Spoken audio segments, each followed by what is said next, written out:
एक हजारों में मेरी बहना, इमोशनल कहानी। बहन के प्यार की कहानी। बहन की शादी को 12 साल हो चुके थे। उसका ससुराल पड़ोस के गांव में था, लेकिन मैं अब तक कभी उसके घर नहीं गया था। लेकिन वह कभी कभार सबसे मिलने घर आती थी। एक दिन मेरी पत्नी ने मुझसे कहा कि तुम्हारी बहन जब भी आती है तो उसके बच्चे पूरे घर पर कब्जा कर लेते हैं और बहुत परेशान करते हैं। पूरे घर में सामान फैला देते हैं। खर्चा तो दोगुना बढ़ जाता है। तुम्हारी माँ तो चोरी चुपके से उसे साबुन, वॉशिंग पाउडर, चावल और दाल ये सब चीजें देती रहती है। ये सब सुनकर मुझे बहुत गुस्सा आया। मैं मुश्किल से घर का खर्चा चला पाता हूँ और मेरी माँ मेरी बहन को सब कुछ दे देती है। एक बार बहन घर आई थी, तभी उसके बेटे ने टीवी का रिमोट ही तोड़ दिया। मुझे गुस्सा आ गया और मैंने अपनी माँ से कहा कि दीदी को ऐसे बार बार घर नहीं आना चाहिए।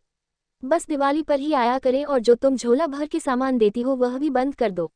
माँ ने कुछ नहीं कहा, पर बहन ने सब सुन लिया था, लेकिन वह भी कुछ नहीं बोली। 4 बजे बज चुके थे। उसने अपने बेटे को तैयार किया और कहा, भाभी मुझे बस स्टॉप तक छोड़ दो। मैंने ऐसे ही झूठ मूठ दीदी को बोला। जा रही हो दीदी, कुछ दिन और रुक जाती। उसने मुस्कुराते हुए कहा, अरे नहीं, बच्चों की छुट्टियां खत्म हो रही है, हमें जाना चाहिए अब। एक दिन हम दोनों भाइयों के बीच जमीन का बंटवारा होने वाला था। तभी दीदी भी आई थी, लेकिन मैंने उनसे सीधे कह दिया कि मैं अपने हिस्से से कुछ नहीं दूंगा। माँ ने कहा कि बेटी का भी अधिकार होता है, लेकिन मैंने उसे चिल्लाकर कहा कि मैं उससे कुछ नहीं दूंगा। दीदी सामने बैठी थी, पर कुछ नहीं बोल रही थी। अलग होने के कुछ दिनों बाद मेरे बड़े बेटे को टीवी की बीमारी हो गई।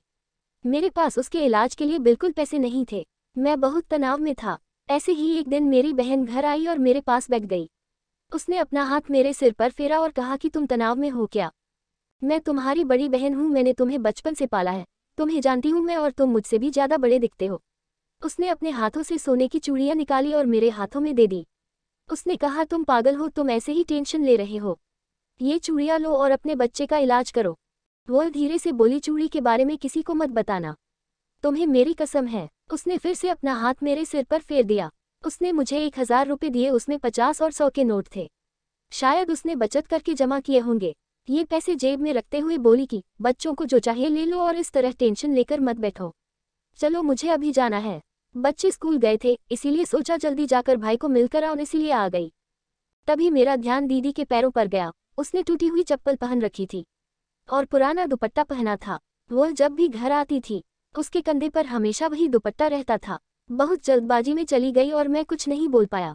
हाथों में वह चूड़ियां लिए मैं जोर जोर से रो रहा था। हम भाई कितने स्वार्थी होते हैं ना, पल भर में बहन को पराया कर देते हैं और बहनें अपने भाई का जरा सा भी दर्द बर्दाश्त नहीं कर पाती। उसके घर में वह कई समस्याओं का सामना करती है। दोस्तों, हमें थोड़ा समय देकर और अपनी बहन से हाल चाल पूछना चाहिए। बस एक पल के लिए मुस्कुराएंगे, उतना काफी है। उन्हें हमसे और कुछ नहीं चाहिए होता है। ये सच है, किसी ने कहा है कि एक बहन दूसरी माँ होती है। Please channel like and subscribe जरूर करें।